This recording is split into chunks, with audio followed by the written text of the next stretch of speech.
اطمینان ہو گیا ہے اور اس مسئلے کا فیصلہ کرنا میرے لیے آسان ہو گیا ہے، اور فیصلہ یہ ہے کہ ایک شخص میں ضعیف ہو جانے کے بعد مسلمان نہیں رہتا، اس مدعیہ کا خاوند مرتد ہو گیا تھا، اس کا نکاح میں فسخ کرتا۔ یہ ہندوستان کا پہلا مقدمہ تھا، 1935 میں یہ فیصلہ صادر ہوا، للہ الحمد۔ جو علماء کرام اس میں مقدمے میں پیش ہوتے رہے، ان کے علم و فضل میں کسی کو کلام نہیں، مجھے خود اعتراف ہے، ان سے میری ذاتی نیاز مندی بھی تھی، میرے دل میں ان کے علم اور تقوی کی بنا پر بڑی عزت اور احترام تھا، خاص طور پہ مولانا انور شاہ صاحب علیہ الرحمہ کا تو پوچھنا ہی کیا ہے صاحب۔ سوال خود میرے دل میں بھی یہ پیدا ہوا کہ 9 سال تک ہندوستان بھر کے اتنے بڑے بڑے جلیل القدر علماء وہ جس بات سے مطمئن نہ کر سکے ایک فاضل جج کو، وہ میرے ایک مضمون کے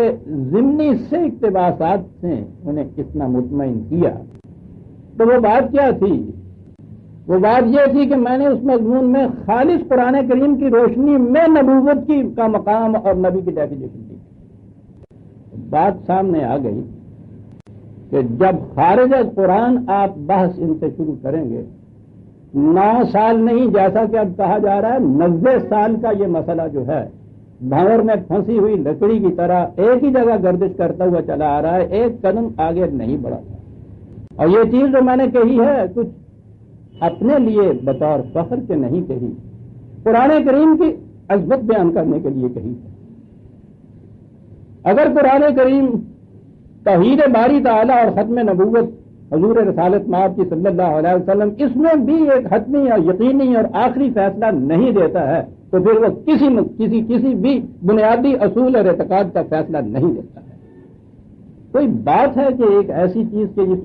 جس پہ مدار ہے اسلام کا، جس پہ انحصار ہے مسلمان ہونے کا قیامت تک کے لیے، اس کا فیصلہ بھی اس کے اندر اس طرح سے نہ ہو۔ قرآن کی عظمت جھلک کر میرے سامنے آ گئی۔ اس کے بعد میں نے قرآن کریم کی روشنی میں اور پھر جیسا کہ میرا مسلک ہے ان احادیث کی روشنی میں جو قرآن کریم کی تائید میں سامنے آتی ہیں، اس مسئلے پہ میں لکھتا چلا گیا۔ آپ حیران ہوں گے کہ ان حضرات کا جنہیں احمدی کہا جاتا ہے، جو کہلاتے ہیں اپنے آپ کو، ان کی کیفیت یہ ہے کہ وہ سر تا پا مناظر ہوتے ہیں۔ ان کے ہاں اس چیز کے لیے مستقل طور پر شعبے موجود ہیں کہ جو ان اعتراضات کا جواب دیں۔ کسی کا کوئی اعتراض ایسا نہیں ہوتا تھا جس کا جواب نہیں دیتے تھے۔ آپ حیران ہوں گے کہ اس کے بعد 40 سال تک کے عرصے میں جو کچھ لکھتا رہا ایک لفظ اس کے جواب میں نہیں لکھ سکتا۔ قرآن کی عظمت عزیزہ۔ پھر میں نے سیرت طیبہ نبی اکرم صلی اللہ علیہ وسلم پر جو اپنی کتاب معراج انسانیت لکھی، اس کے پہلے ایڈیشن میں میں نے آخری پورا باب ختم نبوت پہ لکھا۔ وہ اس موضوع پر گویا قول فیصل تھا۔ احباب نے اصرار کیا کہ یہ بات ضمنی طور پہ لکھنے کی نہیں، اس پر تمہاری طرف سے ایک مستقل تصنیف آنی چاہیے۔ مجھے بھی اس کا احساس ہوا کہ یہ ٹھیک ہے، مسئلہ آگے بڑھتا چلا جا رہا ہے، بات پھیلتی چلی جا رہی ہے، قول فیصل سامنے نہیں آ رہا، وہ تو قرآن ہی دے سکتا ہے۔ سارے گزشتہ کنونشن میں جب میں نے اپنی زندگی کا ایک بہت بڑا قرضہ اتارا، یعنی شاہکار رسالت صلی اللہ علیہ وسلم فاروق اعظم، تو احباب نے مجھے یاد دلایا کہ ایک وعدہ تمہارا اور بھی ہے۔ میں نے کہا یاد ہے مجھے، اس کی اہمیت کا بھی مجھے احساس ہے، آئندہ سال بتوفیق عیز دی اسے بھی پیش کر دوں گا۔ ختم نبوت پر میری مستقل تصنیف میں نے اسے مکمل کر لیا تھا شاید گزشتہ اپریل میں۔ ذہن میں تھا کہ اسے بتدریج نہایت حسن و خوبی سے اس کی طباعت کرائی جائے گی اور کنونشن میں اسے احباب کی خدمت میں حسب معمول تحفتاً پیش کروں گا کہ مئی جون میں یہ ربوہ کا حادثہ رونما ہو گیا اور اس مسئلہ نے یکا یک بڑی اہمیت اختیار کر لی۔ اپنے قلبی تقاضے کی روح سے بھی اور احباب کے اصرار کی روح سے بھی یہ چاہا کہ وہ کتاب جلدی شائع ہو جائے، کیونکہ آپ نے دیکھا کہ ایک مضمون کے چند متعلقہ اقتباسات سے اتنا بڑا فیصلہ جو تھا، اتنا بڑا مقدمہ جو 9 سال تک فیصل طلب چلا آ رہا تھا، اس کا یوں فیصلہ ہوا تو میں نے محسوس کیا کہ یہ اس مسئلے کا حل یہی کتاب کر سکتی ہے جو قرآن کریم کی روشنی کے اندر میں نے دیکھی۔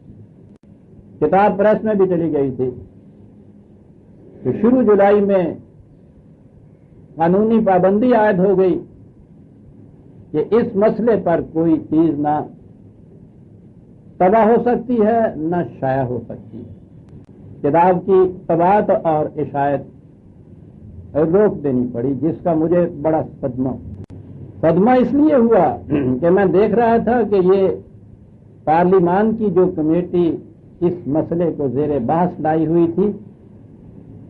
اس میں خود ان احمدی حضرات کے رہنماؤں کے ساتھ جو ان کے بطور شہادت کے وہ پیش ہوتے تھے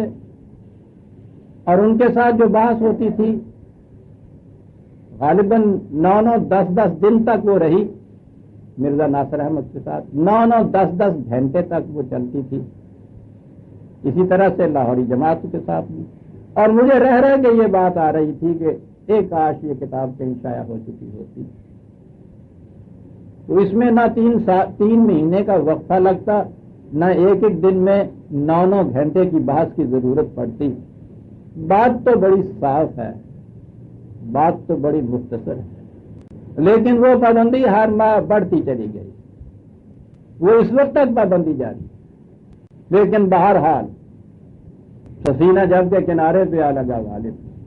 آج ان چیزوں کے دہرانے کا دن نہیں۔ کل پاکستان کی مجلس قوانین ساز نے جو قانون پاس کر دیا ہے وہ اس مسئلے کا قول فیصل ہے، اس کا آخری حل ہے۔ میں ڈرتا یہی تھا کہ کہیں وہ الفاظ مبہم نہ رہ جائے، کہ یہ جو 90 سال تک بات آگے نہیں بڑھی اور 3 مہینے تک ان کے یہ کچھ کرنا پڑا، اس کا سارا راز اس میں تھا کہ یہ جو ان کے ہاں کا لٹریچر ہے اس میں ابہام و تلبیس بڑی، اور میں محسوس یوں کرتا تھا کہ ان کے ہاں کے یہ لوگ اپنے موضوع کے بڑے ماہر ہیں، ایکسپرٹ ہیں، مقابلے میں بہرحال علماء کرام بھی کچھ تھے اس مجلس کے اندر۔ یوں ہی یہ خطرہ پیدا ہوتا تھا کہ شاید ان لوگوں کا ابہام و تلبیس کہیں مؤثر نہ ہو جائے، لیکن بحمداللہ ایسا نہیں ہوا۔ رات میں نے پہلے خبر سنی تو میں نے انتظار کیا، ورنہ رات ہی چراغاں کر دیتا میں تو۔ صبح میں نے الفاظ جو دیکھے ہیں مجھے اطمینان، بات صاف ہوئی ہے عزیزان من کہ حضور نبی اکرم صلی اللہ علیہ وسلم کو سلسلہ انبیاء کرام کی آخری کڑی نہ ماننے والا اور اس کے بعد دعوی نبوت کرنے والا، خواہ وہ کسی معنی میں، کسی تعبیر میں، کسی تعویل میں کیوں نہ ہو، وہ دائرہ اسلام سے خارج ہے، اور اس شخص کو نبی یا مذہبی رہنما ماننے والا، مسلم ماننے والا، وہ بھی دائرہ اسلام سے خارج ہے۔ اور اس کے بعد انہوں نے ان دونوں گروہوں کو، جسے قادیانی اور لاہوری کہا جاتا ہے، ان دونوں گروہوں کو اپنے آئین کی اس شک میں شامل کر دیا ہے جس میں غیر مسلم اقلیتیں شامل ہیں، ہندو، بدھ، سکھ، پارسی، عیسائی، اور اس کے ساتھ لاہوری احمدی اور قادیانی احمدی۔ اس تمام دوران میں میں کہتا یہ چلا آ رہا تھا کہ یہ مسئلہ، یہ علماء کرام کے انفرادی فتووں کا مسئلہ نہیں ہے۔ انگریز کی حکومت کے زمانے میں تو ہمارے پاس کوئی چارہ کار نہیں تھا، اس لیے یہ انفرادی طور پہ فتوے دیے جاتے تھے، اور کیا کیا جاتا۔ اور ویسے بھی جب دین مذہب کی سطح پہ آ جاتا ہے تو پھر فتوے فیصلے باقی رہتے ہیں، قانون نہیں رہتا، تشکیل